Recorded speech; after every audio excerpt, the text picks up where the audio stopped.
Hello friends, welcome to electrical. तो हमारा चलो था वोल्टेज रेगुलेशन ऑफ ट्रांसफार्मर। ठीक है, जो हमने जो प्रीवियस वीडियो देखी थी उसमें देखा था अपन ने वोल्टेज रेगुलेशन ऑफ ट्रांसफार्मर का डेरिवेशन। इस वीडियो में अपन देखने वाले हैं उसके आगे का कुछ पार्ट।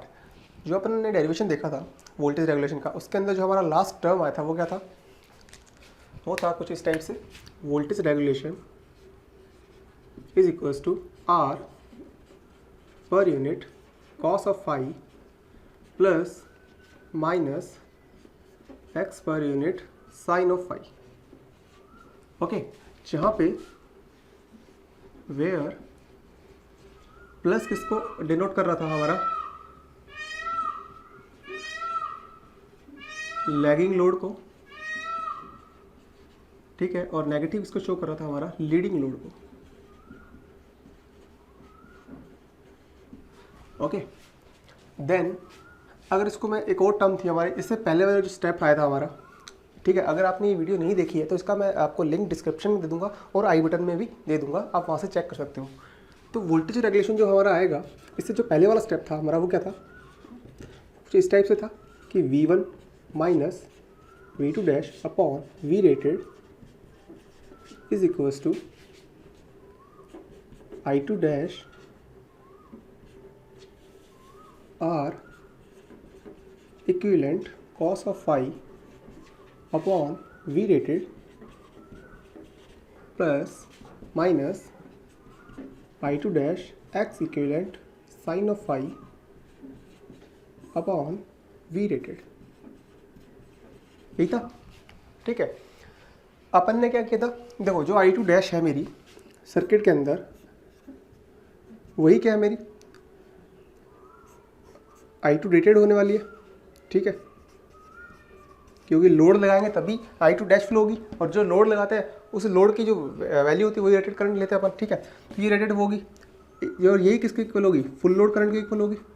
अगर मैं फुल लोड पर चला रहा हूँ ट्रांसफार्मर को तो यही मेरी फुल लोड करंट होगी, यही मेरी रेटेड करंट होगी, और यही मेरी I2 डैश होगी। तो इस I2 डैश को मैं रिप्लेस कर सकता हूँ आई रेटेड से।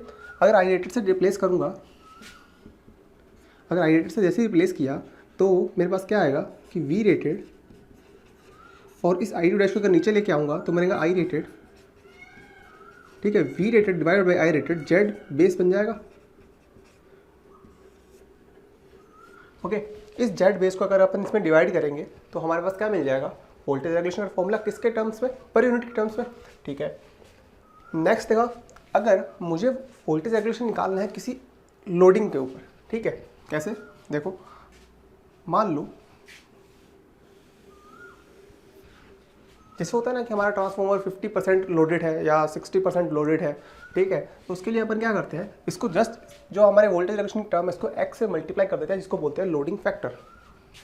जो वोल्टेज रेगुलेशन होता है हमारा, इसको जस्ट अपन x से मल्टीप्लाई कर देते हैं, और बाकी सारी की सारी इक्वेशन सेम रहती है। कौन सी वाली? ये वाली, r per unit cos of phi plus minus X पर unit sine of phi. Okay, ठीक है। जो ये वाला टर्म है हमारा x, एक्चुअली ये x है, ये मेरे को n दिख रहा है, एक मिनट, x ये है हमारा loading factor, loading factor. Okay, loading factor कैसे होगा? मान लो मेरा लोड क्या कर रहा है, इसकी वैल्यू क्या क्या हो सकती है? एक तो होती है x से लेस देन 1 से लेस देन 1, मतलब x की वैल्यू लेस देन 1 हो सकती है, ठीक है, एक तो ये हो सकती है। दूसरी वैल्यू x की वैल्यू इक्वल्स टू 1 हो सकती है। थर्ड वैल्यू x की वैल्यू ग्रेटर देन 1 हो सकती है। अगर x की वैल्यू लेस देन 1 है, इसका मतलब है मेरा अंडर लोड चल रहा है, अंडर फुल लोड, ठीक है, इसको अच्छा लिखूंगा तो अंडर फुल लोड लिख सकता हूँ मैं, under full load. Okay, second one क्या है? x इक्वल्स टू 1 है, इसका मतलब एट फुल लोड, और x इज ग्रेटर देन 1 है, मतलब मोर देन फुल लोड होगा, ठीक है।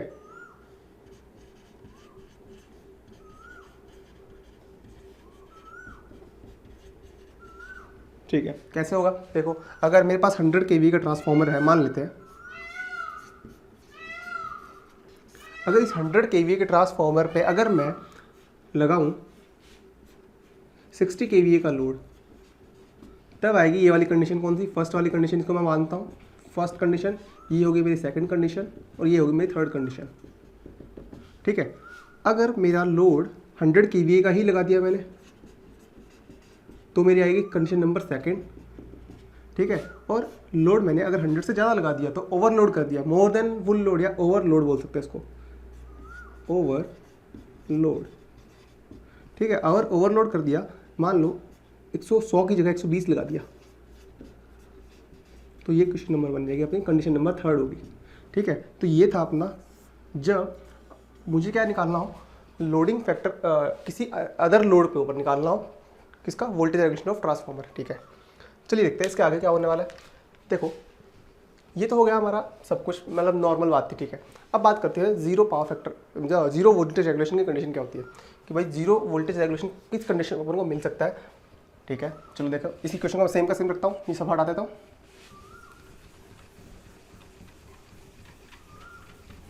ये क्वेश्चन इतनी इंपॉर्टेंट है ना कि आपको पूरी मशीन के अंदर आपको पता नहीं कितनी बात देखने को मिलने वाली है। ठीक है, तो आप तो इसको या तो मैं तो रटने के लिए तो नहीं कहूँगा, पर आप इसको रट भी सकते हो क्योंकि ये बहुत जगह यूज़ होने वाली है। इवन मशीन्स के अंदर, सिंक्रोनस मशीन, इंडक्शन मशीन, सब में अंदर यही आपको मिलने वाली है, बस थोड़ी थोड़ी वैल्यूज चेंज हो जाएगी इसके अंदर। चलो देखो, अब बात करते हैं अपन जीरो वोल्टेज रेगुलेशन।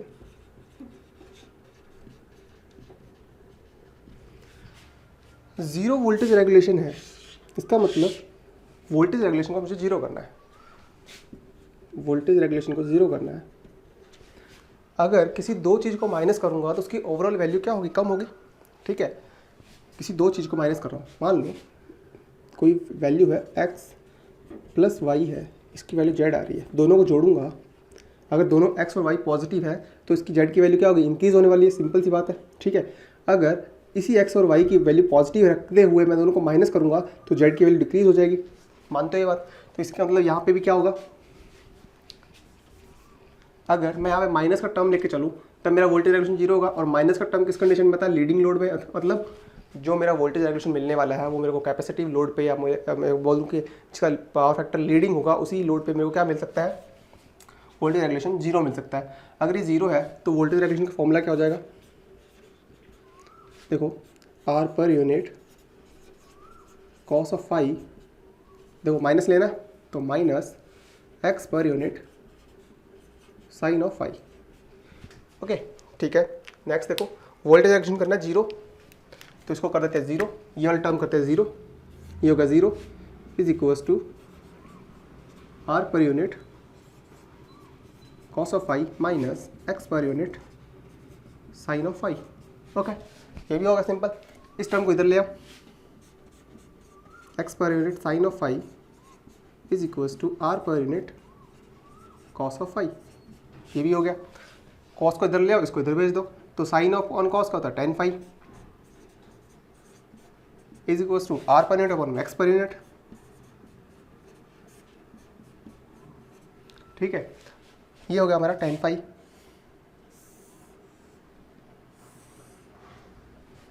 ओके, देखो इसको अगर मैं पावर ट्रायंगल बनाऊं तो इसके अंदर क्या होगा, देखो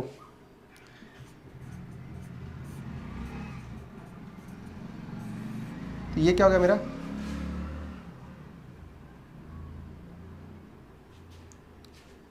परपेंडिकुलर अपॉन बेस। ठीक है, परपेंडिकुलर अपॉन बेस हो गया, तो परपेंडिकुलर अपॉन बेस क्या होगा, देखो एक ट्रायंगल बनाते हैं, ये हो गया बेस, बेस की वैल्यू क्या है अपनी x per unit, actually x per unit,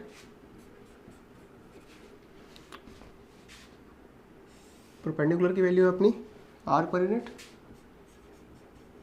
दोनों का सम क्या होगा z पर यूनिट, और ये वाला एंगल कौन सा होगा, फाई। ओके, देन यहाँ से अगर मैं cos फाई की वैल्यू निकालना चाहूँ तो क्या आने वाली है, cos फाई की वैल्यू क्या होती है अपनी, हाइपोटेन्यूस नीचे आता है हमेशा और बेस आता है ऊपर में, तो x per unit upon z पर यूनिट। तो ये क्या होगा, पावर फैक्टर आएगा किस कंडीशन पे, जीरो वोल्टेज रेगुलेशन की कंडीशन के ऊपर। ओके, ठीक है। तो ये हो गया हमारा इतना, इस कंडीशन पे आ गया। अगर मेरे को यहाँ पे निकालनी हो साइन की वैल्यू, साइन फाई की वैल्यू, तो साइन फाई की वैल्यू क्या आने वाली है, एक्स पर यूनिट की जगह क्या हो जाएगा, आर पर यूनिट हो जाएगा अपॉन जेड पर यूनिट हो जाएगा। अब आप ये वाली वैल्यूज को अंदर पुट करके मत देख रहा, क्योंकि वोल्टेज जीरो ही आएगा, क्योंकि मैंने इसको जीरो मान के चला हूँ। तो ये थी हमारी कंडीशन किसके लिए, जीरो वोल्टेज रेगुलेशन के लिए। कहाँ पे अकर होती है, लीडिंग लोड पे, लीडिंग पावर फैक्टर पर होती है, occur on leading power factor. Okay, तो आई थिंक आपको समझ में आ गया होगा zero voltage regulation. Zero voltage regulation का मतलब कि यहाँ पे मैंने जितनी वोल्टेज दी है उतनी की उतनी मेरे को वोल्टेज यहाँ पे मिल रही है। ओके, ठीक है। देखो अब क्या हो रहा है, नेक्स्ट आएगा हमारा मैक्सिमम वोल्टेज रेगुलेशन की कंडीशन देखते हैं। चलिए देखते हैं, कंडीशन सेम है, बस ये चेंज हो जाएगा।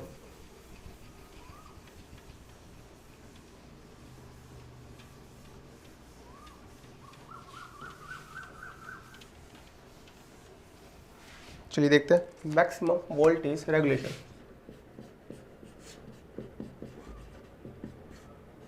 Maximum voltage regulation condition. Okay, इसमें कुछ नहीं करना। देखो प्रीवियस वाले में क्या किया था अपन ने, माइनस किया था। अब मुझे क्या करना है, मैक्सिमम वैल्यू चाहिए। तो x प्लस वाई की मैक्सिमम वैल्यू कब आएगी, तो दोनों की वैल्यू इंक्रीज होगी और दोनों जुड़ने चाहिए था आपस में। दोनों अगर जुड़ेंगे आपस में मतलब हम प्लस वाला साइन आएगा, प्लस वाला साइन मतलब लैगिंग लोड होगा। तो जो मैक्सिमम वोल्टेज रेगुलेशन कंडीशन मिलेगी वो मेरे को किस पे मिलेगी, लैगिंग लोड पे मिलने वाली है। ठीक है, तो चलिए निकालते हैं कौन सी कंडीशन पे क्या मिलने वाला है। देखो ये वाली इक्वेशन लेते हैं सेम के same, voltage regulation is equals to R per unit cos of phi plus X पर यूनिट साइन ऑफ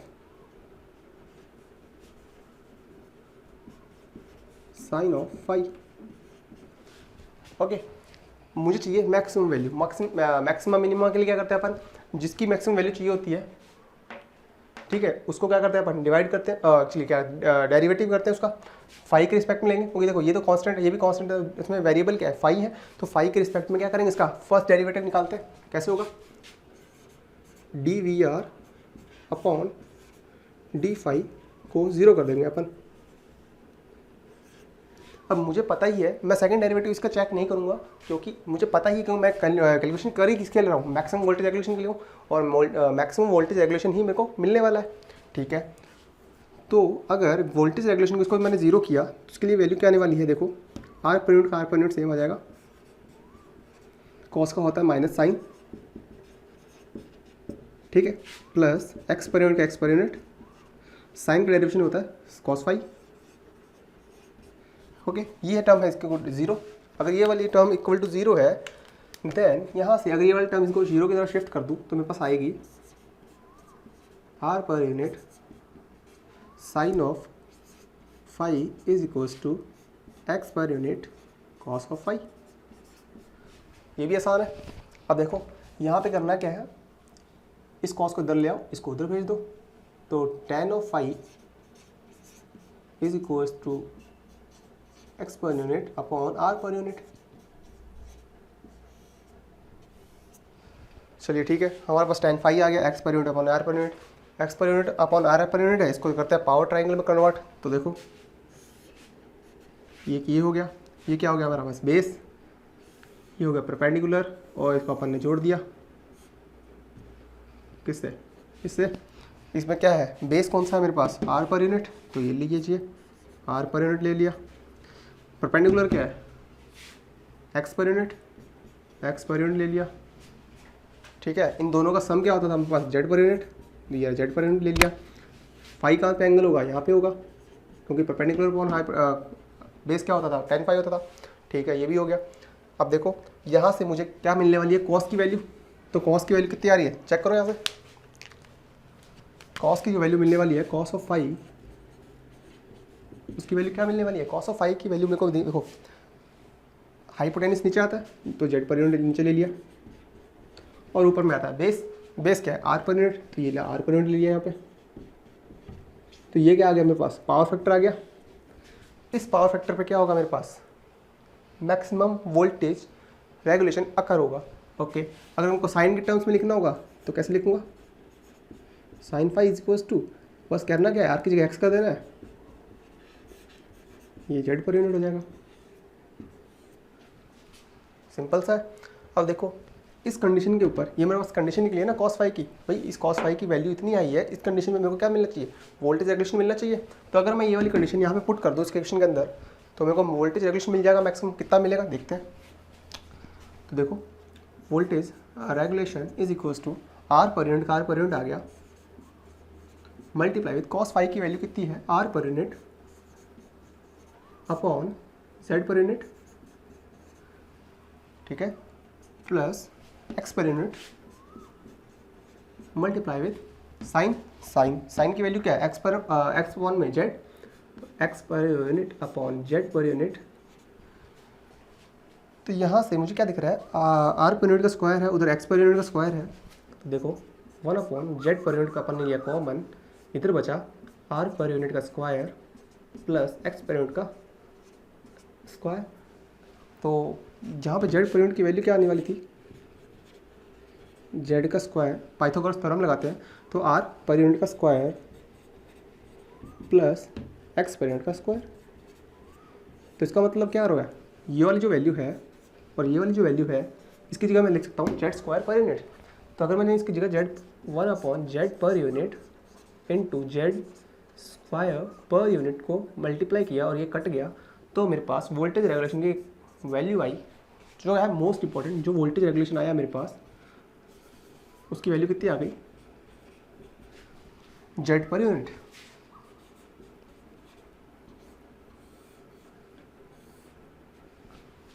ओके, तो अगर आपको पूछ ले, आपको बोल दे कि जेड पर यूनिट के ऊपर क्या हो रहा है, मेरे पास मैक्सिमम वोल्टेज रेगुलेशन अकर हो रहा है, तो उस टाइम पावर फैक्टर कितना होगा, तो आप निकाल सकते हो उस कंडीशन पे, ठीक है। या आपको बोल दे कि इस पावर फैक्टर के ऊपर क्या मेरा वोल्टेज रेगुलेशन मैक्सिमम अकर होगा या नहीं होगा, वो भी आप निकाल सकते हो, ओके, आराम से। तो ये है एक इम्पॉर्टेंट कि मैक्सिमम वोल्टेज रेगुलेशन कितना अकर हो सकता है, जेड पर यूनिट के इक्वल, ठीक है ना, इससे ज़्यादा अकर हो सकता है, ठीक है, इससे ज़्यादा अकर नहीं हो सकता है, क्योंकि देखो यार इतना ही तो रेजिस्टेंस है मेरे पास, पूरा तो इम्पीडेंस इतना ही है ट्रांसफार्मर का, इससे ज़्यादा कहाँ मैं ड्रॉप करवाऊंगा, ठीक है। तो मैक्सिमम वोल्टेज रेगुलेशन मेरे पास कितना हो सकता है, जेड पर यूनिट, ओके। तो ये थी हमारी मैक्सिमम वोल्टेज रेगुलेशन की कंडीशन। चलिए देखते हैं इसके ऊपर एक अच्छा सा न्यूमेरिकल, ठीक है। चलिए न्यूमेरिकल देखने से पहले एक थोड़ा सा टॉपिक रह गया, इसका ग्राफ देखना था हमें, ठीक है। तो चलिए देखते हैं ग्राफ के बारे में, ये हटाते हैं सब। इसके बाद अपन क्या करेंगे, एक न्यूमेरिकल देखेंगे, ठीक है, और आज का लेक्चर एंड करेंगे। उसके बाद में अपन देखेंगे एफिशिएंसीज के बारे में, ठीक है, ट्रांसफार्मर की एफिशिएंसी, मैक्सिमम एफिशिएंसी और लॉसेस के अकॉर्डिंग देखेंगे, ठीक है। ये भी हटाई देता हूँ। चलिए देखते हैं ग्राफ, देखते हैं किसके किसके बीच में, वोल्टेज रेगुलेशन और पावर फैक्टर के बीच में। चलिए देखते हैं, एक मिनट, इसको ब्लैक्स बनाते हैं।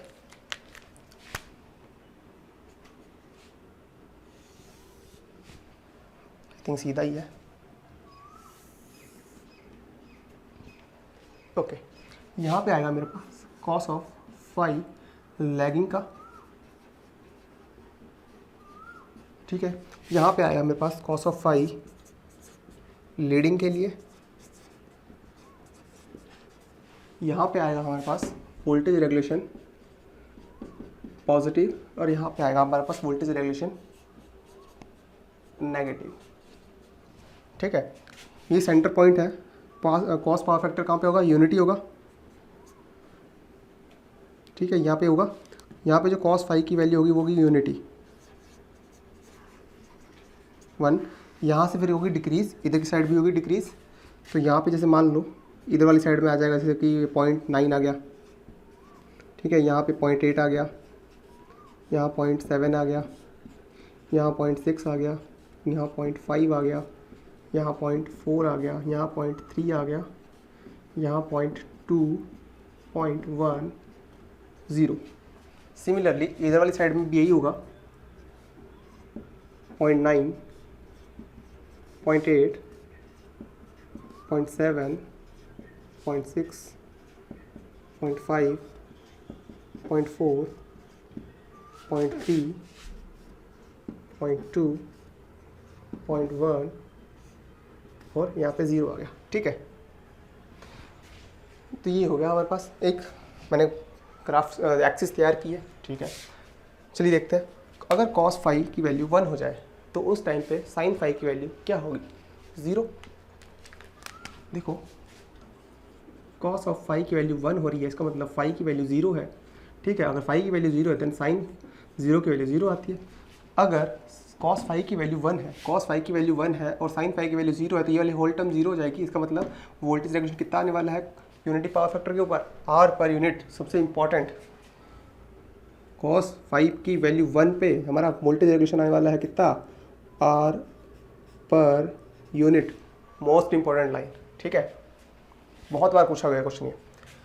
देन इसके आगे देखो, अगर cos फाई की वैल्यू होगी, ठीक है, अगर वोल्टेज रेगुलेशन 0 हो जाए, मान लो वोल्टेज रेगुलेशन 0 हो गया, इस पॉइंट पे वोल्टेज रेगुलेशन 0 हो गया, तो इसकी वैल्यू 0 होने के ऊपर क्या आएगा मेरे पास? एक 0 वाली कंडीशन आई थी। ठीक है, याद करो, अगर 0 वाली कंडीशन आई थी वो किस पावर फैक्टर पे आई थी? यहीं कहीं आएगी आसपास, लैगिंग कहाँ, ये लीडिंग वाले में आई थी। और यहाँ पे क्या, ये लीडिंग पावर फैक्टर है, तो यहाँ पे मान लेते हैं यहाँ कहीं आ गई। इसकी वैल्यू कितनी आई थी हमारे पास?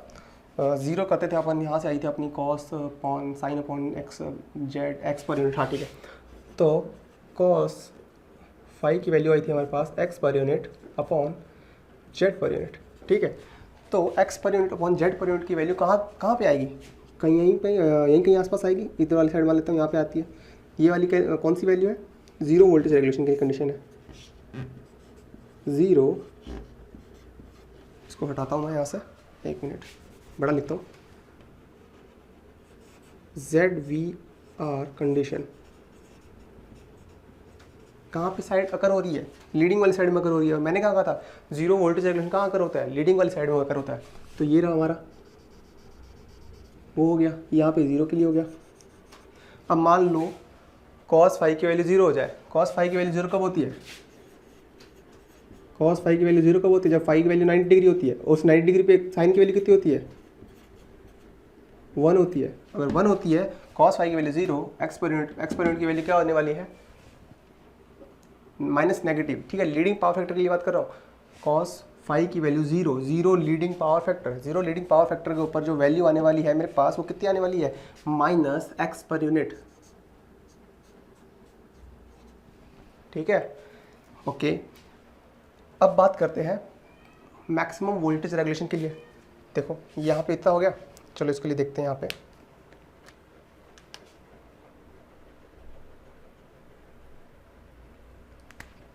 तो देखो ग्राफ कैसे बन रहा है, कुछ इस टाइप से बन रहा है। यहाँ पे अपनी वैल्यू 0 होने वाली है पावर फैक्टर की। ठीक है, तो इसको मैं 0 कर देता हूँ यहाँ पे। कुछ इस टाइप से ग्राफ आ रहा है हमारा। ठीक है, अब आगे तरफ देखते हैं। मैक्सिमम वोल्टेज रेगुलेशन की कंडीशन क्या थी हमारे पास? अभी अभी पढ़ी हमने। मैक्सिमम वोल्टेज रेगुलेशन की कंडीशन क्या थी हमारे पास? cos of phi is equals to R per unit Z of phi, Z of per unit. Okay, तो मैक्सिमम वोल्टेज रेगुलेशन कहाँ कंडीशन, मतलब मान लेते हैं यहीं कहीं अकर होने वाला है इसके बीच में। ठीक है, 0 से लेके cos फाई 1 के बीच में ही कहीं ना कहीं अकर होगा। अगर यहीं ना कहीं अकर होने वाला है तो कहाँ पे अकर होगा? मान लेते हैं यहाँ पे अकर हो रहा है, इस वैल्यू पे। ठीक है, ये होगी हमारी वैल्यू Z पर यूनिट, जो मैक्सिमम वोल्टेज रेगुलेशन होने वाला है। अगर यहाँ पे मैक्सिमम वैल्यू अकर होने वाली है, ठीक है, तो मान लेते हैं इस पॉइंट पे अकर हुआ, तो ये वाला जो ग्राफ होगा वो इस टाइप से इंक्रीज़ करेगा। अगर इंक्रीज़ करेगा, उसके बाद में क्या होने वाला है कि अगर वापस से cos फाई की वैल्यू 0 हो जाए, इस 0 हो जाए यहाँ पे, अगर 0 हो जाए तो x पर यूनिट की वैल्यू बचेगी ओनली। ठीक है, तो x पर यूनिट की वैल्यू, एक बात बताओ, आर पर यूनिट से तो ज़्यादा ही होगी, ठीक है, और जेड पर यूनिट से कम होगी। सिंपल सी बात है। तो इसकी वैल्यू कहाँ पे आएगी? ज़ीरो पावर फैक्टर के ऊपर ये ज़ीरो टर्म, ये एक्स पर यूनिट बचा। एक्स पर यूनिट की वैल्यू जेड पर यूनिट से तो कम होगी और आर पर यूनिट से हमेशा ज़्यादा होती है। तो ज़्यादा होती है तो मान लेते हैं यहाँ आर पर यूनिट है, यहाँ पे है जेड पर यूनिट, तो यहाँ कहीं मान लेता हूँ मैं एक्स पर यूनिट की वैल्यू है, ये हो गया प्लस वाला। तो अगर यहाँ पे एक्स पर यूनिट की वैल्यू है तो ये ग्राफ कुछ इस टाइप से जाएगा।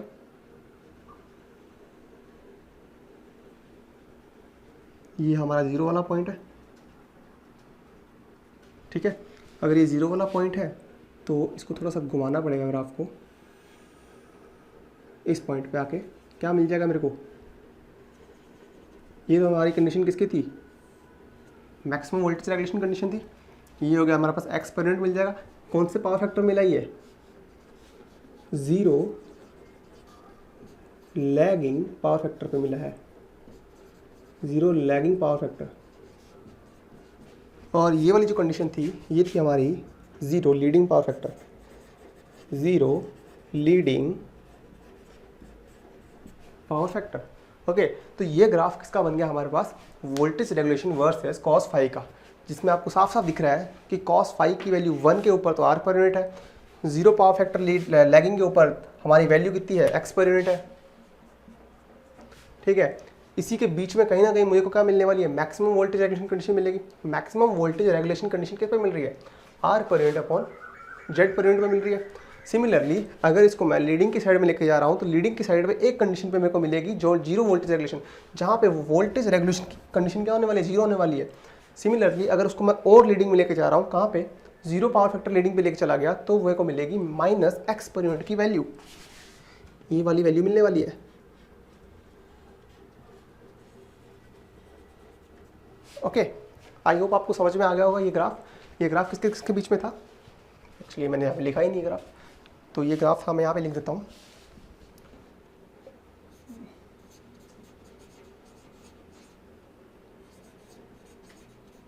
Graph between voltage regulation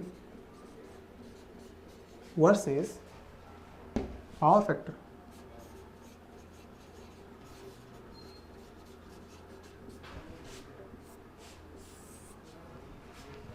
okay, I hope आपको समझ में आ गया होगा कैसे होगा। चलिए अब देखते हैं न्यूमेरिकल आसान सा, जिससे आपको कंसेप्ट क्लियर होगा किसका? पावर फैक्टर का। चलिए देखते हैं।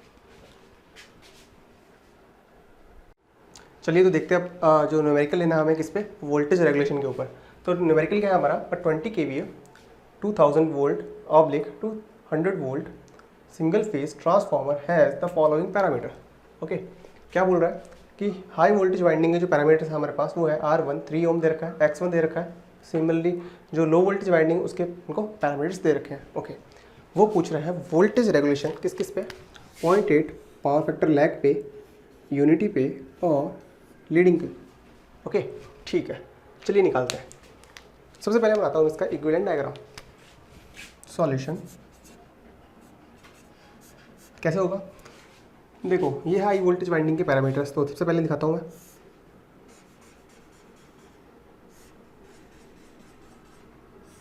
ये हो गए हाई वोल्टेज वाइंडिंग के पैरामीटर, जिसको मैं रेड से शो करूँगा। कितने हैं? 3 ओम, और ये है अपना 5.3 ओम, ठीक है। इसको जेड लगा देता हूँ साथ में। ये होगी हमारी एक्स की वैल्यू, x1 की वैल्यू, ये होगी हमारी R1 की वैल्यू। ओके, अब एक बात बताओ, ये लो वोल्टेज वाइंडिंग है, इसको मैं रेफ़र कर लूँ, ठीक है। अगर मैं रेफ़र कर लूँ तो मैं डायरेक्ट यहीं पे लिख सकता हूँ, और ये होगी हमारी एक्स वाली, और यहाँ पे एक होगा हमारा ट्रांसफॉर्मर।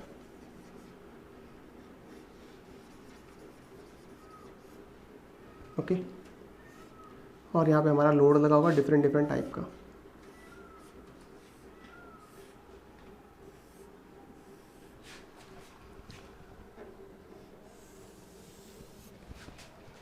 यहाँ पे हमने दी है 2000 वोल्ट, और ये होगी हमारी V2,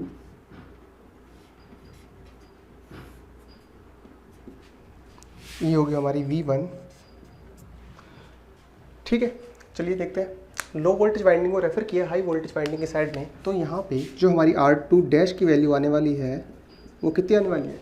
R2 डैश की वैल्यू निकालने चाहिए अपन, तो मैंने आपको सीधा सा तरीका बताया, जिस साइड से आ रहे हो और जिस साइड जा रहे हो, ठीक है, जिस साइड जा रहे हैं, कहाँ से जा रहे हैं, 200 से जा रहे हैं 2000 वाली साइड में, तो 2000 वाली साइड को ऊपर रखो हमेशा,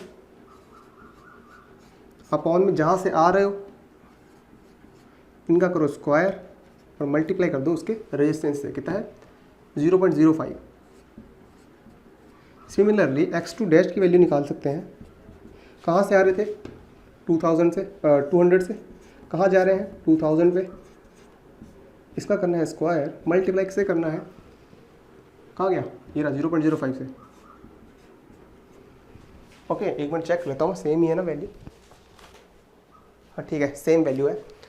तो देखो ये तो ये गया, ये से इससे गया, ये गया 10 से ये हो गया 100 मल्टीप्लाई विद 5, ये होगा 5 ओम, ये होगी हमारी R2 डैश की वैल्यू।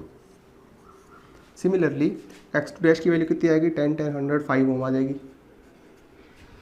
तो अगर 5 ओम आ गई तो टोटल R इक्विवेलेंट की वैल्यू कितनी आ जाएगी यहाँ से, अगर मैं बात करूँ R इक्विवेलेंट की,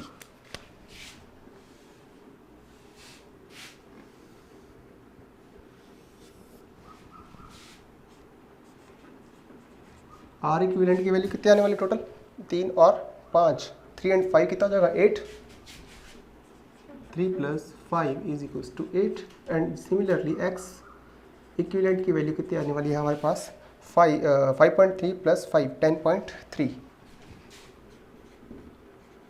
इसको लिख देता हूँ मैं, 5 + 5.3 = 10.3 ओम। ओके, अब मैं क्या निकालता हूँ, इसकी पर यूनिट वैल्यू निकालता हूँ।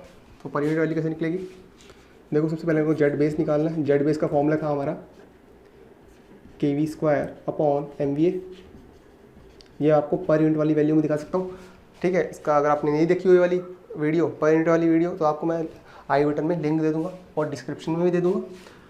तो जेड बेस की kV² कौन सा है मेरे पास, प्राइमरी साइड में कैलकुलेट कर रहा हूँ, तो प्राइमरी का 2000 मल्टीप्लाई विद 2000 अपॉन MVA कितना है मेरे पास 20 kV है एक्चुअली, ठीक है। इसको 20 kV लिख देता हूँ, 1000, ये गया, 1 से 1 गया, 2 से 2 गया, तो बचा मेरे पास 200।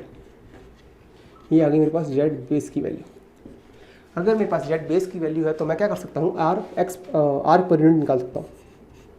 आर पर यूनिट की वैल्यू आने वाली है मेरे पास R equivalent upon Z base, इसकी वैल्यू कितनी आ जाएगी मेरे पास 8/200। सिमिलरली एक्स पर यूनिट की वैल्यू आने वाली है मेरे पास X equivalent upon Z base = 10.3 upon 200। Okay, दोनों वैल्यू अपने पास आ गई। इसको मैं 1 दे देता हूँ, इसको 2 दे देता हूँ। अब तो कुछ बचा ही नहीं है। कैसे नहीं बचा, देखो वोल्टेज रेगुलेशन निकालना है। फर्स्ट कंडीशन क्या है मेरे पास, फर्स्ट एट 0.8 पावर फैक्टर, किस पे, लैग पे, ठीक है, 0.8 पावर फैक्टर लैग पे। देन कॉस ऑफ फाई की वैल्यू कितनी आ गई, 0.8 पावर फैक्टर 0.8 आ रही है, तो साइन ऑफ फाई की वैल्यू कितनी आएगी यहाँ से 0.6। अब कैसे आएगी वो कैलकुलेट वो करनी पड़ेगी, क्योंकि 0.8 की value I think 36 point cos inverse ले लेते हैं, 0.8 कॉस इनवर्स 0.8, ये आ गया 36.86 आता है यहाँ से फाई की वैल्यू, और 8.6 की साइन की वैल्यू लेते हैं जो 0.6 आती है, ठीक है। तो यहाँ से वोल्टेज रेगुलेशन डायरेक्ट निकल जाएगा अपना। वोल्टेज रेगुलेशन का फॉर्मूला क्या था, R per unit cos of phi, देखो लैग है, लैग का मतलब होगा प्लस एक्स पर unit sine of phi.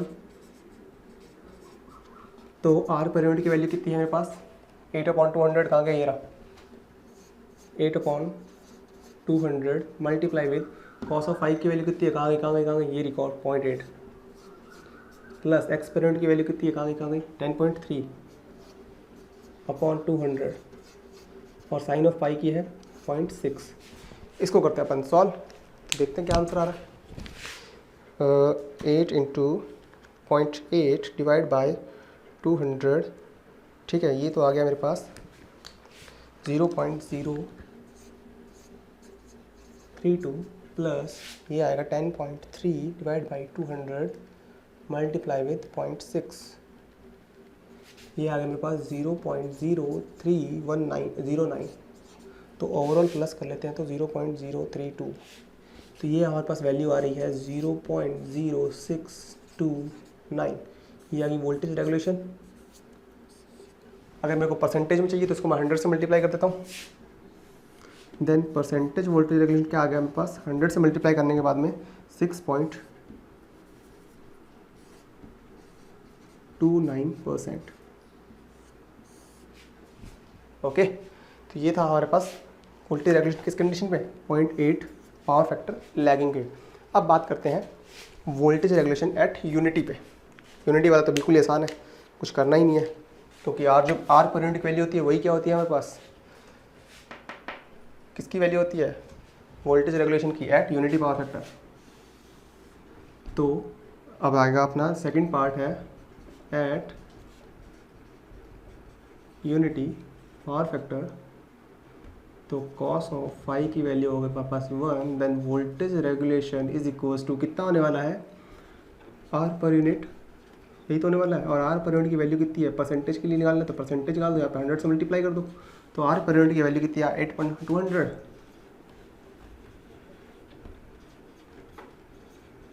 Into 100, 1060 बचा कितना 4%।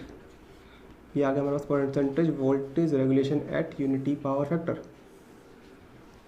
ओके, देन लास्ट वन बचा है हमारे पास 0.707 लीडिंग के ऊपर। चलिए देखते हैं, सिंपल सा ही है।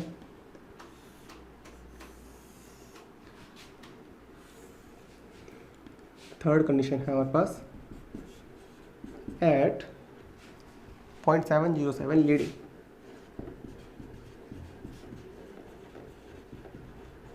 तो इसके ऊपर पावर फैक्टर निकालने के लिए क्या करना पड़ेगा, cos of phi is equals to 0.707। तो यहाँ पे साइन ऑफ फाई की वैल्यू कितनी आने वाली है, साइन ऑफ फाई की वैल्यू मेरे को निकालनी पड़ेगी कैलकुलेटर से। तो कॉस इनवर्स 0.707, इसका वैल्यू लेना है अपने को साइन 0.707 ही आ जाएगी,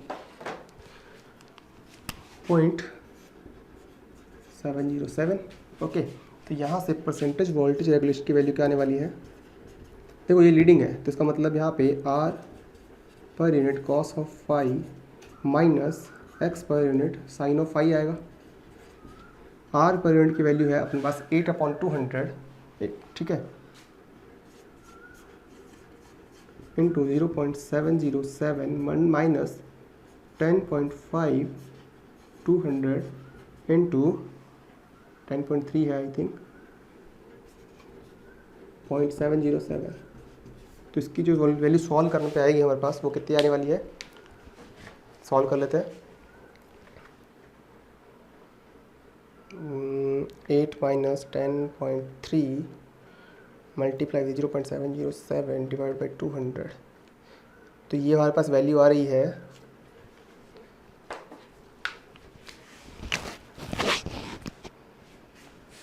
परसेंटेज वोल्टेज रेगुलेशन इंटू 100 होगा यहाँ पे,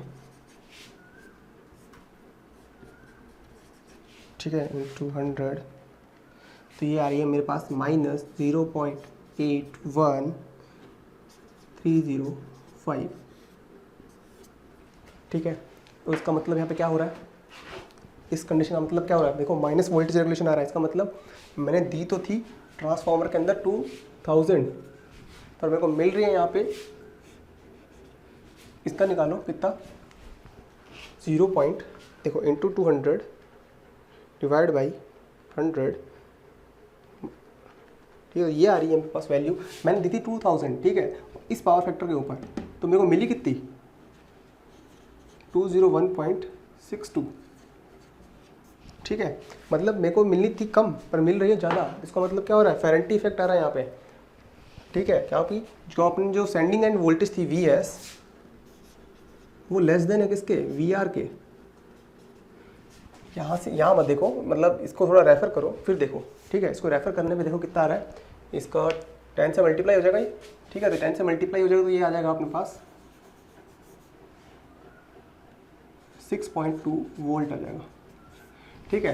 तो मतलब मैंने यहाँ से भेजी थी 2000 वोल्ट और यहाँ पे मेरे को जो मिली है इस टर्मिनल पे वो कितनी मिल रही है 2016 पॉइंट इतना वोल्ट।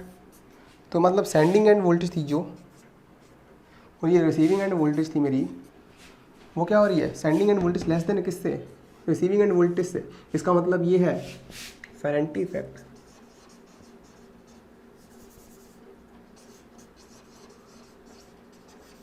फेरेंटी इफेक्ट